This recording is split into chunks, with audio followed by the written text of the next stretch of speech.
یہ جو غزوہ بدر ہے اس میں ہم نے جو سیکھنا ہے وہ یہ سیکھنا ہے کہ اللہ پر توکل، جو اللہ تعالیٰ نے ارشاد فرمایا، یوں فرمایا کہ وَلَقَدْ نَصَرَكُمُ اللَّهُ بِبَدْرٍ وَأَنْتُمْ أَذِلَّةٌ، فرمایا تم کمزور تھے، ہم نے تمہاری مدد کی ہے فرشتوں کے ساتھ۔ اور وہ واقعہ بھی کہ جب فرشتے واپس چلے گئے، نبی پاک علیہ الصلوۃ والسلام نماز پڑھ رہے تھے تو دوران نماز نبی پاک نے تبسم فرمایا، دوران نماز۔ تو صحابہ کرام رضوان اللہ تعالیٰ علیہ مجمعین نے عرض کیا حضور آپ دوران نماز آپ کے چہرے پہ تبسم تھا، اچھا اس سے آپ عشق مصطفیٰ دیکھیں صحابہ کرام کا کہ ان کی نماز میں بھی توجہ رخ مصطفیٰ پہ ہوتی تھی۔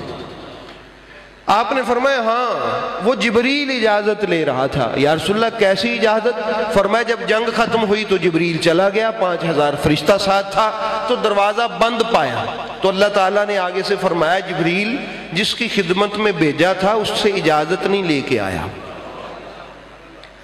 جبریل کو بھی بتایا کہ اگرچہ تو فرشتوں کا سردار ہے لیکن زمین پہ ہی صرف میرے نبی کی حکومت نہیں ہے، ادھر بھی دروازہ اسی کے لیے کھلتا ہے جس کو میرا نبی اجازت دیتا ہے۔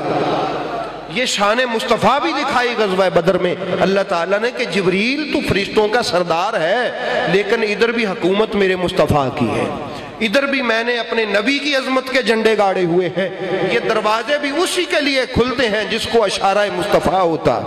تو جبریل ہاتھ باندھ کے کھڑا اجازت لے رہا تھا، یا رسول اللہ میرے لیے دروازہ نہیں کھلا، مجھے اجازت ہے دروازہ تاکہ میرے لیے کھل جائے۔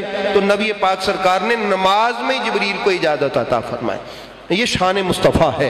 اب یہ غزوہ بدر ہے جس میں ہمیں تقوی لعلکم تشکرون، فاتقوا اللہ لعلکم تشکرون، وہ روزے میں بھی یہی تقوی کا مسئلہ تھا، تو اس غزوہ بدر میں بھی یہی ہے کہ اللہ کا تقوی اختیار کرو تاکہ اللہ تعالیٰ تمہیں شکر گزار بندوں میں شامل فرما دے۔ یہ جو ساری ہسٹری ہے، کمزور تھے، تھوڑے تھے، اسباب کم تھے لیکن حوصلے جوان تھے۔ کیا تھا؟ حوصلے جوان تھے۔ نبی کریم صلی اللہ علیہ وسلم پر مر مٹنے کا جذبہ اور ذوق شہادت یہ کامیابی کے اسباب تھے۔ کامیابی کے اسباب پہ بھی توجہ رکھیں نا، ذوق شہادت، اللہ کے رستے میں مر مٹنے کا جذبہ، اللہ پر توکل، اور یہ کہ قیامت والے دن اللہ ہمیں اعلیٰ مقام عطا فرمائے گا۔ اس لیے احباب گرامی یہ ان کے اسباب تھے ان کی فتح کے جو اللہ نے ان کو عطا فرمائے۔